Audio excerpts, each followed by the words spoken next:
Hello everyone, how are you? Now I'm going to teach you the second type of organization structure, that is divisional structure. So here is the divisional structure. Many large organizations with diversified activities have recognized themselves away from the simpler and basic functional structure towards a divisional structure which is more suited to their activities. This is particularly true of those enterprises which have more than one category of products to offer. It means if, for example, if a business have a cosmetic products as well as they are manufacturing the clothing products, तो क्या है, ये different products offer कर रहे हैं customers को। तो उन उन टाइप के बिजनेस के लिए सबसे अच्छा स्ट्रक्चर किसे मानते हैं, दैट इज डिविजनल स्ट्रक्चर। ठीक है, आप लोगों को पता चला कि दोनों में डिफरेंस क्या है। अगर हम बात करें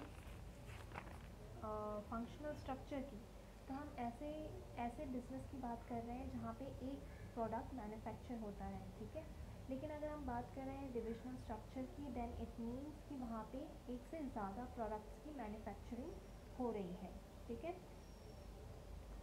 देखिए यहाँ पे देखिए एग्जांपल के तौर पे इस फ्लो चार्ट में आप देख सकते हैं मैनेजिंग डायरेक्टर है, जो कि एक डायरेक्टर है और डिफरेंट प्रोडक्ट्स हैं। कॉस्मेटिक्स भी चला रहा है वही बिजनेस, गारमेंट्स भी हैं, फुटवेयर भी है, स्किन केयर भी है। ठीक है, और हर एक प्रोडक्ट के अंदर डिफरेंट डिपार्टमेंट्स हैं। ठीक है, तो आपने देखा होगा कि फॉर एग्जांपल हम प्यूमा की बात करें तो आपको वो फुटवेयर भी मिलते हैं और क्लोथिंग सेक्टर भी मिलता है। ठीक है, आपको उसकी क्लोथिंग भी मिलती है और फुटवेयर्स भी मिलते हैं। तो क्या है, एक कंपनी टू डिफरेंट सेक्टर्स में या टू प्रोडक्ट्स बना रही है। अब इसके फ़ायदे क्या हैं, इस टाइप की स्ट्रक्चर की बात करें हम तो। ठीक है, फर्स्ट है आपका product specialization helps in the development of varied skills in a divisional head and this prepares him for higher positions. ठीक है, अगर हम एक प्रोडक्ट में स्पेशलाइज्ड हैं, ठीक है, तो उससे क्या है, हमारी जो वेराइड स्किल्स है एक एम्प्लॉय की वो बहुत ज़्यादा होती है, डिफरेंट हो जाएगी। ठीक है, उसे सिर्फ अपने ही पर्टिकुलर प्रोडक्ट या डिपार्टमेंट के बारे में नहीं पता होगा, बल्कि बाकी डिपार्टमेंट में भी उसकी स्किल बढ़ेगी। इससे क्या होगा, उसका पोजीशन, उसके हायर पोजीशन में उसके रैंक बढ़ने में चांसेस ज़्यादा हैं। This is because he gains experience in all functions related to a particular product. ठीक है, क्योंकि उसे हर चीज़ के बारे में पता है, हम प्रोडक्ट कौन सा बना रहे हैं, उस प्रोडक्ट के डिपार्टमेंट्स, हर एक डिपार्टमेंट के बारे में पता है। तो क्या है, वो प्रोडक्ट स्पेशलाइज्ड है, वो उस प्रोडक्ट या उस चीज़ के बारे में क्या है, एक्सपर्ट है, उसे सारी नॉलेज है। सेकेंड है divisional heads are accountable for profits as revenues and cost related different departments can be easily identified and assign to them. ठीक है, अगर हमें एक प्रोडक्ट के ऊपर बजटिंग करनी है, ठीक है, आइडेंटिफाइड कर सकते हैं कि एक डिपार्टमेंट में कितना पैसा लगेगा, कितने रेवेन्यूज एंड कॉस्ट होंगे, उधर से कितना प्रॉफिट आया हमें, हमने कितना पैसा लगाया उस पर्टिकुलर प्रोडक्ट पे। तो क्या है, यहाँ पे क्या है, आइडेंटिफाइड, हम असाइनिंग मतलब हम उन्हें पैसे देने में हमने कितना इन्वेस्ट किया है उस प्रोडक्ट में, वो भी सिंप्लीफाइड हो जाएगा, और वहाँ से हमें कितना प्रॉफिट मिल रहा है वो भी आइडेंटिफाइड हो जाएगा। थर्ड है, it promotes flexibility and initiative because each division functions as an autonomous unit which leads to faster decision making। ठीक है, तो कहीं ना कहीं जो ये हमारा डिविजनल स्ट्रक्चर है ये फ्लेक्सिबल है और इनिशिएटिव मतलब टाइम टू टाइम हम उसमें कुछ ना कुछ चेंजेस लाते रहते हैं। ठीक है, और जिसकी वजह से क्या है, ऑब्वियस सी बात है, हम जल्दी जल्दी चेंजेस ला रहे हैं, तो मतलब डिसीजन मेकिंग हमारे लिए बहुत ईजी हो रही है, हम फटाफट ले रहे हैं डिसीजंस।